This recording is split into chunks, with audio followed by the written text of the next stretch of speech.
Okay, so for a long time, I didn't really want to do this video. As you all probably know if you're watching this, I've done a series called Overanalyzing Avatar, where I talk about everything I've ever wanted to say about the show, going one episode at a time. So I always felt like this video would be kind of redundant, almost. Like, I've already said it all, so why would I need to say it again, but shorter? But I keep getting asked for it, and lately I've been thinking, well, maybe there is some merit to having all my thoughts laid out in front of me in one little bite-sized video. Or maybe mouthful-sized video. I don't know how long this is going to turn out to be. Plus, I obviously just like talking about this show, so why not? Let's do it. Just to be clear, I think there are two different schools of thought when making something like this, one being which episodes I think are best to worst in an objective manner, like what I genuinely think the worst executed and best executed episodes are with no personal bias. The other is the subjective way, where it's my favorite to my least favorite, which aren't the same. I've always said you can have a favorite episode and not necessarily think it's the best episode, and a least favorite and not necessarily think it's the worst. So in this video, I'll be talking about my personal favorites and least favorites. It's going to be close to what I think the best and worst are, naturally, but it does have my bias in there, which I think people are probably more interested in. The only other rule I can think of is I'm going to be ranking any multi-part episodes together as one episode, and I'll explain why in the first entry. Alright, The Boy in the Iceberg and The Avatar Returns. Not everyone knows this, but these two episodes were aired back-to-back when they premiered, and in some areas they were even called The Avatar Returns Parts 1 and 2. And because of how they work narratively, I'll be ranking them together. It's just because if you look at them together, they feel more like an actual episode of the show. There's setup and payoff. But when looking at them separately,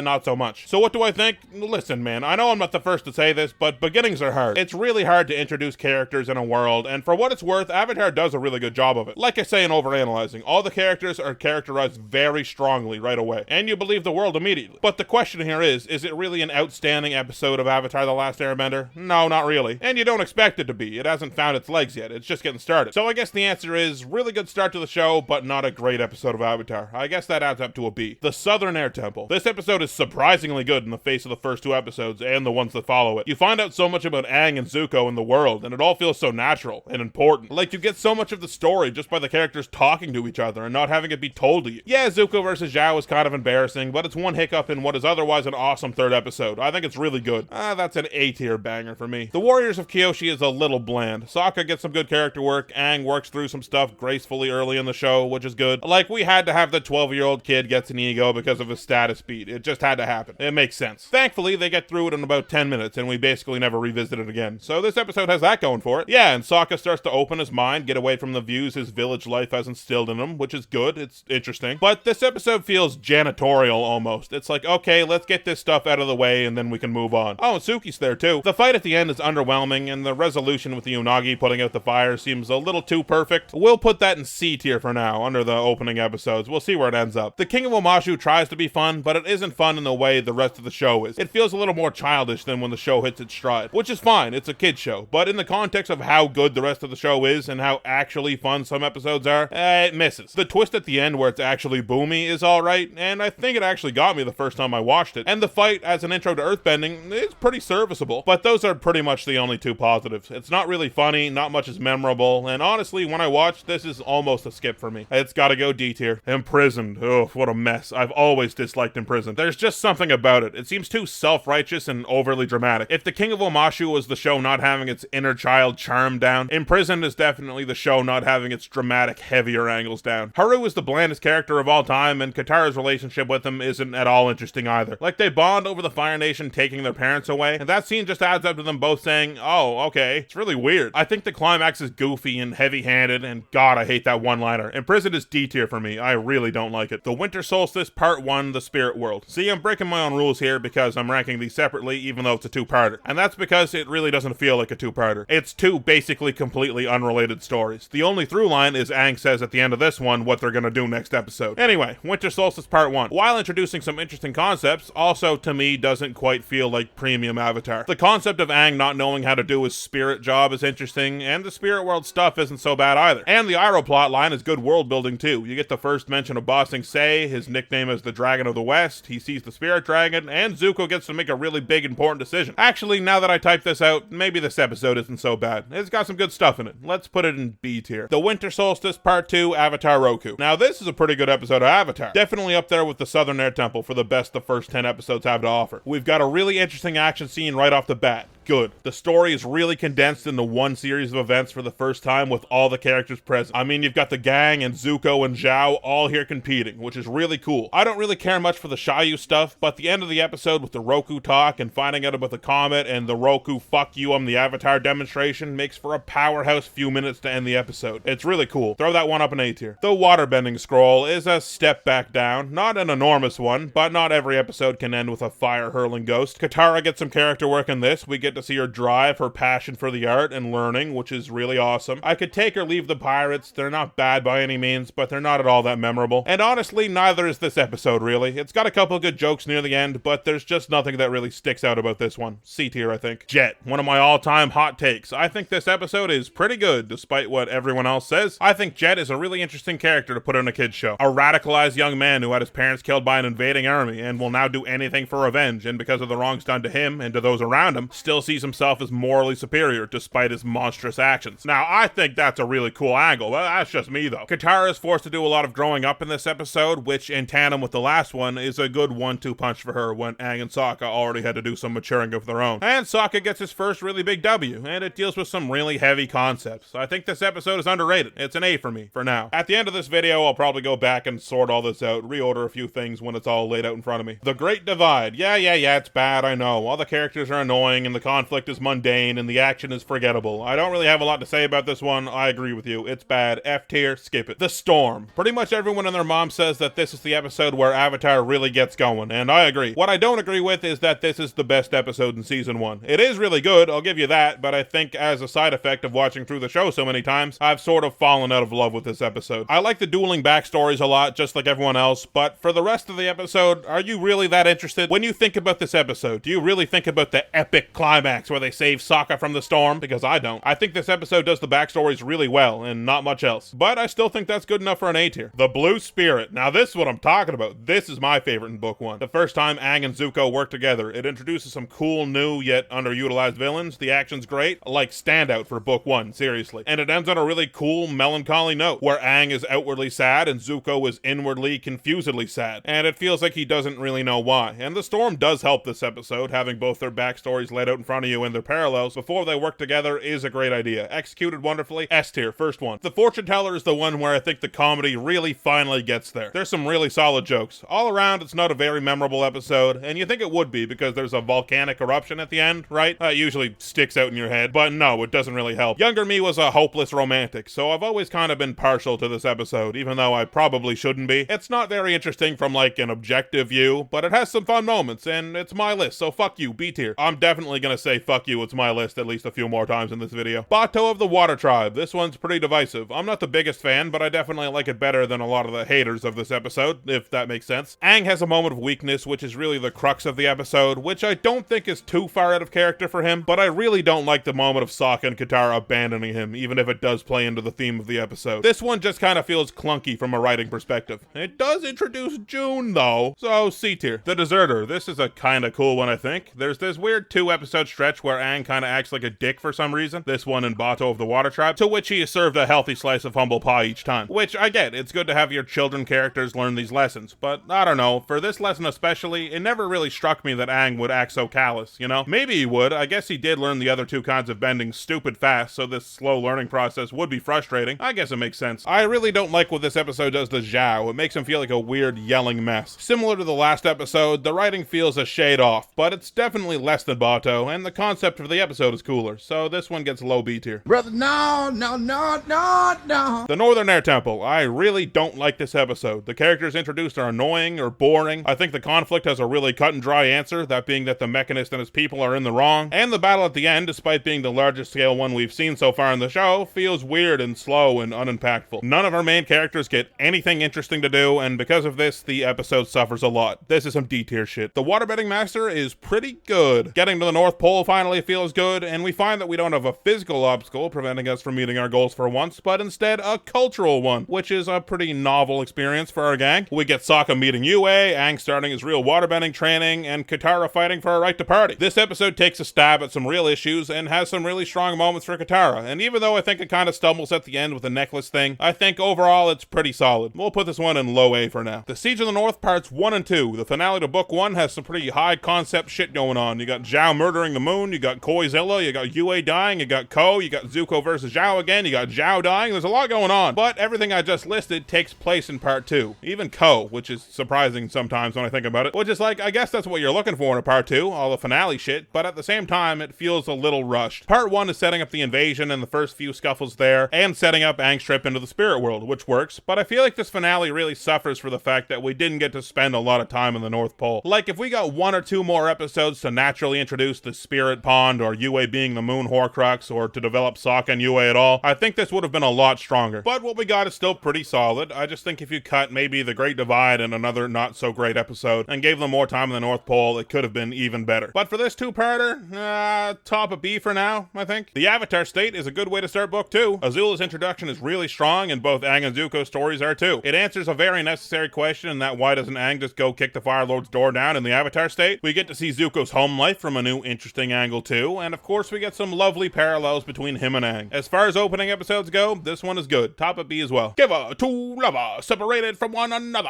This one's fun. I've never had a problem with this one. A lot of people really hate the hippies, and I can see why, but they've never bothered me that much. I like the Aang and Katara stuff, where even Katara starts to think of some new angles with Aang. And the Zuko stuff, honestly, this is one of my favorite Zuko stories. Not only are there a lot of good jokes with Zuko and Iroh, he starts to get a view of the other side of the war, the way the people he attacks see and fear him, and you can see him reckoning with it. I think that part of the episode is really, really cool. We'll throw this at the bottom of A tier for now. Return to Omashu, the second Omashu episode, and I don't think it's much better than the first one. Okay, that's needlessly harsh. It's better, but it's still not a great episode. This one has a really goofy vibe, but it doesn't have any of the really good jokes that the previous episode had to make it feel sharp. The introduction to both Mei and Ty Lee are good, I guess, but that's really the only positive I can think of. The idea for the fight at the end is really cool, but I don't think the episode really does everything it could with it. The episode sort of feels like it had 1 or 2 less script drafts than any other given episode in this season. Not the worst, but C tier, definitely. The Swamp, yeah, another one of no one's favorite episode, right? It's an alright little adventure from the outside looking in. The gang is without their animal companions and have to figure it out. But the Swamp doesn't really end up being that much of a problem, you know what I mean? It is for sure with the visions and everything, but they fight Hugh, and then all the problems are just kind of solved, you know? They beat the monster, they're not lost anymore, they're back together, and they can find Appa. This episode just seems a little too easy for the gang, I think. There's no real memorable struggle. D tier for this one. Avatar Day, the third in the triumvirate of pretty forgettable early season 2 episodes. I always say Avatar doesn't really have any filler, because even in episodes where the story isn't moved forward as much, the characters usually get a lot of good work, like character-wise, you know? And that's important. Not so much here, though. Nothing really of note is done. Sokka gets act like a goofball, which is fun, and we get the really, really, really cool Kyoshi scene, but outside of that, what's good about this episode? It's better than the Swamp, I think, just barely. That's a positive. Bottom of C. The Blind Bandit. Now we're getting into it. This is where Avatar kicks into gear and doesn't look back.